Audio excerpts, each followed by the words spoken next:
महाराज जी, मेरे मन में एक भय है। जैसे कि मैं किसी एग्जाम की तैयारी कर रही हूँ, तो मुझे भय है कि यदि मैं उस एग्जाम में पास नहीं हो पाई तो मेरे जीवन में कुछ करने का उद्देश्य खत्म हो जाएगा। अब मैं सभी विद्यार्थियों की तरफ से ये पूछना चाहती हूँ कि इस भय को कैसे दूर कर सकते हैं और अपने जीवन के उद्देश्य कायम रख बच्चा, सकते हैं हमारे कैसे? पास तो एक ही उपाय है कि अगर भगवान का भरोसा हो जाए तो भय खत्म हो जाए।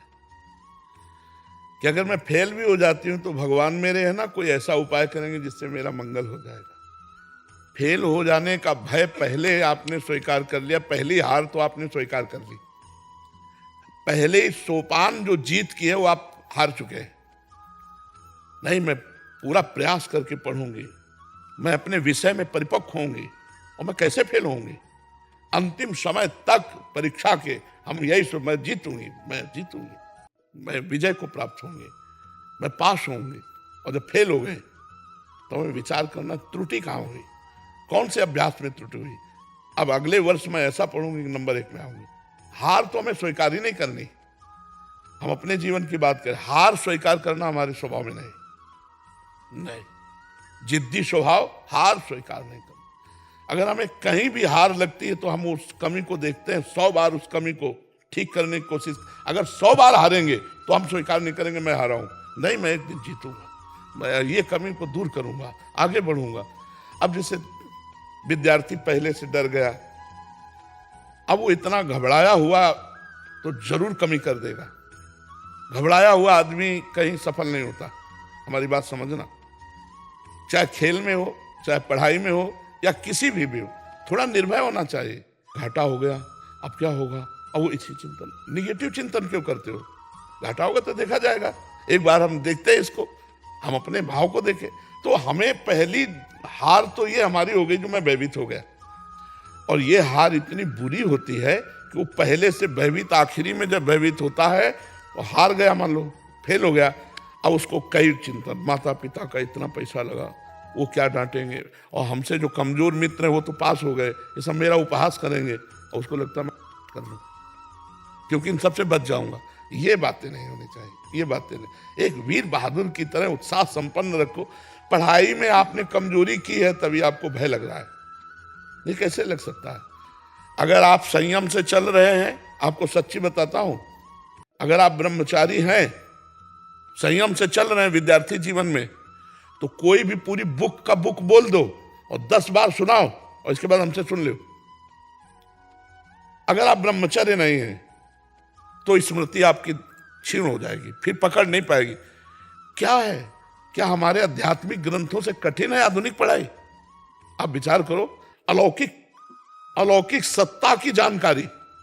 यहां तो जितनी जानकारी है सब लौकिक है, और यहां जितनी जानकारी सबके ऊपर अलौकिक सत्ता की जानकारी, वो पढ़ाई है।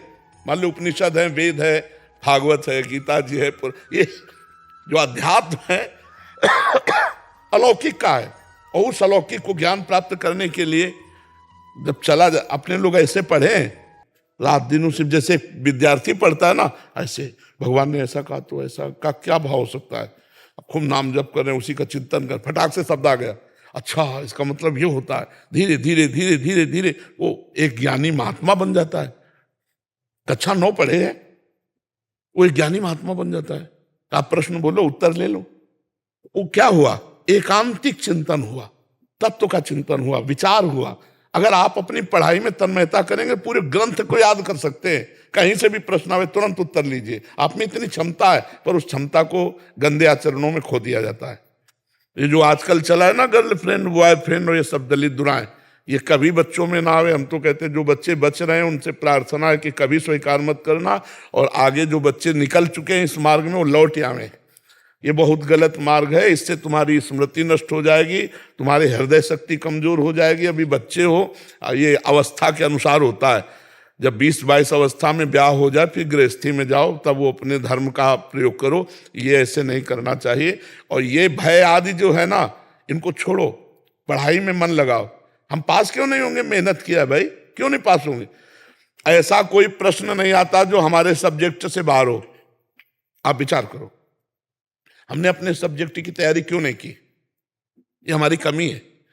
अगर वो ऐसा प्रश्न दे जो सब्जेक्ट से बाहर हो, तब तो भाई अब मतलब हम असमर्थ हैं कि पता नहीं क्या प्रश्न आएगा। लेकिन हमारे टीचर जो हमें पढ़ाए हैं उसी में आएगा, आता है ना, तो हमने अपना सब्जेक्ट क्यों तैयार नहीं किया? हम अपने विषय में क्यों प्रमाद किए? और फिर भय कर रहे हैं, तो भय तो भी लगेगा ही। नहीं, हमें तो कंठस्थ होना चाहिए।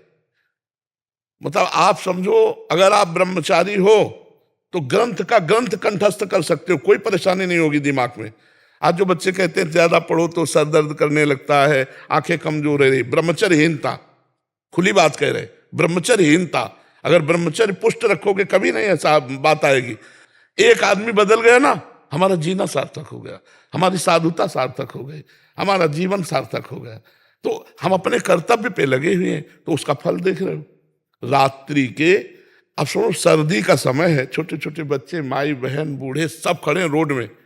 अब कई घंटों से खड़े होंगे, हम 2 बजे निकलते हैं, घंटों से खड़े, बस इतना, किसी को देखा किसी को नहीं भी देख पाए, बस ऐसे ऐसे करते चले जा रहे। क्या है? अगर कर्तव्य किया तो इतने लोग प्यार दे रहे हैं, भगवान इतने रूपों में आकर हमें प्यार दे रहे हैं, तो अपने कर्तव्य का पालन करो, प्रमाद मत करो, तो विजय होगी, निश्चित विजय होगी। विचार से इतना परिवर्तन आया है यंग जनरेशन में। मेरी पुत्री है, डॉक्टर है, और जब से मतलब सुनना शुरू किया है, उसके विचारों में बहुत परिवर्तन आया है। वो भगवान, बहुत आपकी इतनी कृपा हुई है गुरुदेव हमारे ऊपर, पूरे परिवार के ऊपर, कि यंग बच्चे हैं मेरे तीनों, और तीनों इतने ध्यान से सुनते हैं और फॉलो करते हैं जी हर चीज का जो आप। हाँ, बस यही बात का हम, इतने पढ़े लिखे बच्चे जो हैं, हाँ, मुझे खुद आश्चर्य होता है। हाँ, आधुनिकता में फंसे हुए बच्चे अध्यात्म को सुने, बहुत बड़ी बात है। मैं कह रहा हूँ, मेरे दोनों बच्चे महाराज जी विदेश में पढ़ाई करने गए, तो वहाँ का खान पान बिल्कुल अलग था। बेटा तो उसी तरह का भोजन भी उसने करना शुरू कर दिया था, लेकिन जब वो आया छुट्टियों में, तो एक ही बार यहाँ वृंदावन आया था और आपके सत्संग को सुना उसने, प्रभु जी जीवन बदल गया, पूरे परिवार का जीवन बदल गया। प्रभु भगवान कृपा करते, उन्हीं की कृपा, और सब कृपा करें